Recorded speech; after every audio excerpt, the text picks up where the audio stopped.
آیا آماده اید به یکی از خطرناکترین و ترسناکترین جزایر جهان سفر کنید؟ پیشنهاد میکنم از جا جم نخوری و تا انتها ویدیو رو تماشا کنید، چون قراره با حقایق ترسناکترین جزیره دنیا آشنا بشید.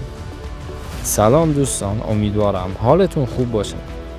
مالک این جزیره کوچیک برزیله و در نزدیکی سواحل این کشور قرار گرفته.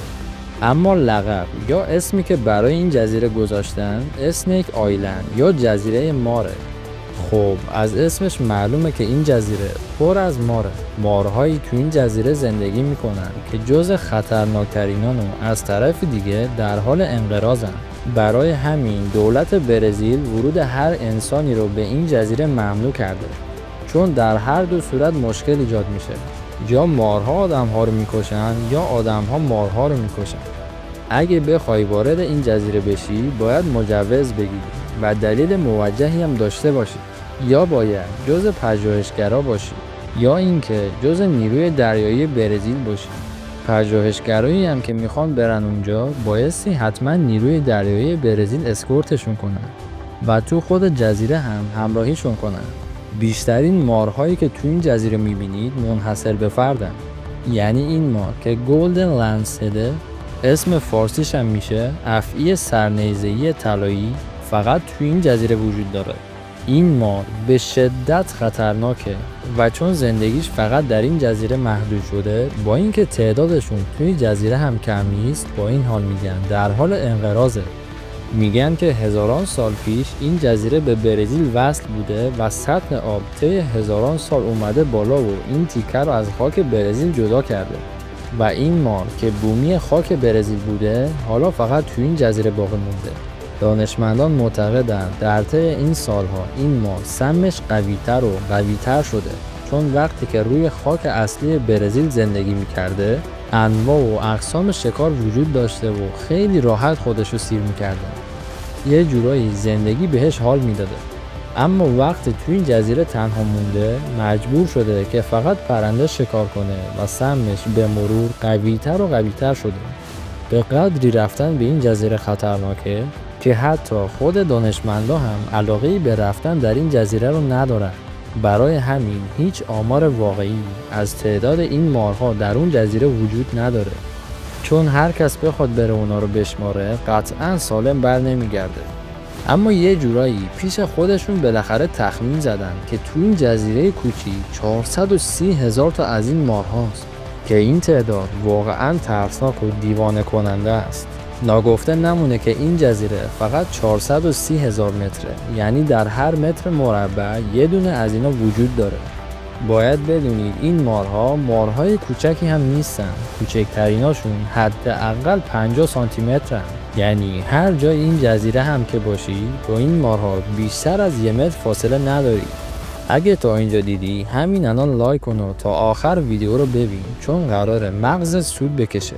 ترسیدن انسان‌ها از این جزیره باعث شده که این مارها تا به حال انسان‌ها رو نیش نزنن، چون انسان‌های عادی که اونجا نمیرن. اونایی هم که میرن همه مجهزن که این مارها نیششون نزنن.